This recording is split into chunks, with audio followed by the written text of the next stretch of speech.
Every seed you plant carries life. But what if someone told you that life could be owned? A single company claimed it could redesign nature, control crops, rewrite DNA, and patent the building blocks of food itself. They said it was science, progress.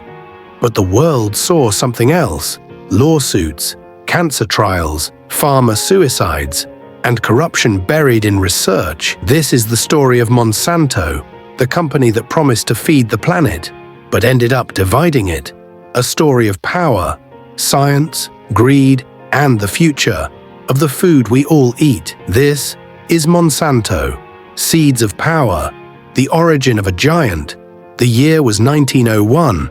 In St. Louis, Missouri, a small chemical company was born, founded by a man named John Francis Queeny. He named it after his wife, Olga Monsanto. Their first product was saccharin, an artificial sweetener sold to Coca-Cola. Sweetness brought success, and success brought ambition. Soon Monsanto expanded into industrial chemicals, plastics, and fertilizers. They were making everything that powered the modern world, and quietly polluting it too. By mid-century, Monsanto had become the beating heart of America's chemical age. Factories, smoke, profit, progress. And as the world moved into war, Monsanto's role would turn darker. War chemistry, the legacy of Agent Orange, 1960s, Vietnam. The US military needed a weapon, not against people, but against the jungle. They turned to herbicides. Among the most infamous was Agent Orange, supplied by Monsanto. It stripped forests bare, and lives too. Children were born with deformities, soldiers fell ill, villages never recovered. Decades later, victims are still fighting for justice. Monsanto denied full responsibility, saying they only followed orders. At the same time, they were producing PCBs, industrial chemicals later proven to be toxic, leaking into rivers, contaminating towns. By the 1970s, the word Monsanto no longer just meant industry. It meant danger. But the company didn't collapse. It evolved. It turned its eyes from chemicals to genes. The seed revolution. In the 1980s, Monsanto reinvented itself. Chemicals were the past. The future was biotechnology. Scientists had learned how to modify DNA to create plants that could resist pests, tolerate drought, and survive powerful herbicides. Monsanto called it the next green revolution. They introduced Roundup, a glyphosate-based weed killer. Then came the Roundup-ready seeds, genetically engineered crops that could survive being sprayed with Roundup. It was brilliant, efficient, profitable. Farmers could kill weeds without harming their crops. Yields soared. Monsanto became a global powerhouse. But there was a catch. These seeds were patented. You couldn't save or replant them legally. And if you tried, Monsanto would find you. Lawsuits and control. Across the world, Monsanto's power grew, and so did the resistance. Farmers accused the company of suing them over accidental cross-pollination, cases where genetically modified seeds had blown into their fields by wind or birds. Monsanto called it intellectual property protection. Critics called it corporate bullying. Hundreds of lawsuits followed. Small farmers went bankrupt. Entire rural communities lived under fear. And while the lawsuits piled up, Roundup, the world's most popular herbicide, was quietly building its own controversy. In 2015, the World Health Organization declared glyphosate possibly carcinogenic. The world erupted. Monsanto said the science was wrong, but internal emails, later leaked, showed a different story. Researchers under pressure, ghost-written studies, friendly regulators. The Monsanto Papers revealed a campaign not just to defend science, but to control it. The Monsanto Papers and the Fall.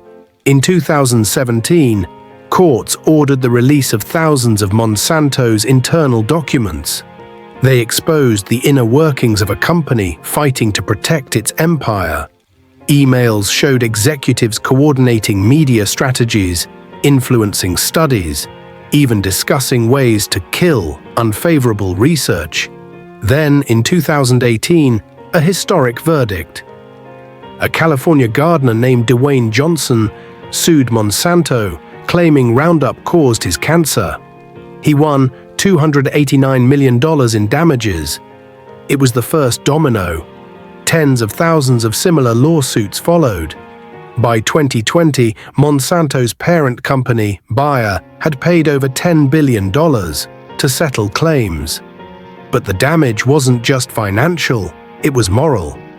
Monsanto had become the villain of modern agriculture, a symbol of what happens when profit owns progress. The Bayer merger, a new mask. In 2018, just as lawsuits exploded, German pharmaceutical giant Bayer bought Monsanto for $63 billion. It was one of the biggest corporate takeovers in history. Bayer promised transparency, reform, sustainability. But one move said it all. They retired the name Monsanto. The name was gone, the system remained. Roundup stayed on shelves. The same GM seeds were still sold, the same patents enforced. Monsanto was dead, in name only. The global impact, from America to Argentina, India to Africa, Monsanto's reach reshaped the way food is grown. In India, genetically modified cotton promised prosperity, but led many farmers into debt and despair. In South America, Roundup sprayed from plains, poisoned rivers and villages. In Africa, activists fought to keep GM seeds out entirely. Yet, in some countries, Monsanto's technology did increase yields, reduced hunger, and helped withstand drought.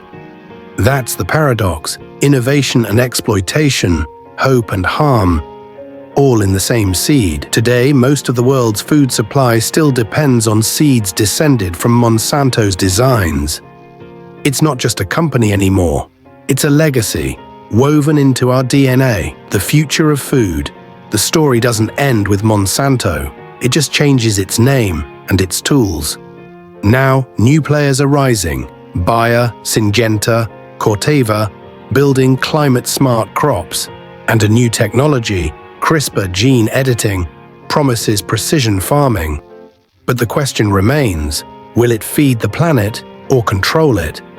The future of food lies at a crossroads, between innovation and independence, between science and sovereignty. Monsanto began with one seed and an idea to change the world. It did, but not in the way it imagined. Its story is a warning. When science forgets ethics and progress forgets people, even the brightest innovations cast the darkest shadows. Because when you own the seed, you own the food. And when you own the food, you own life itself. Because the truth always grows.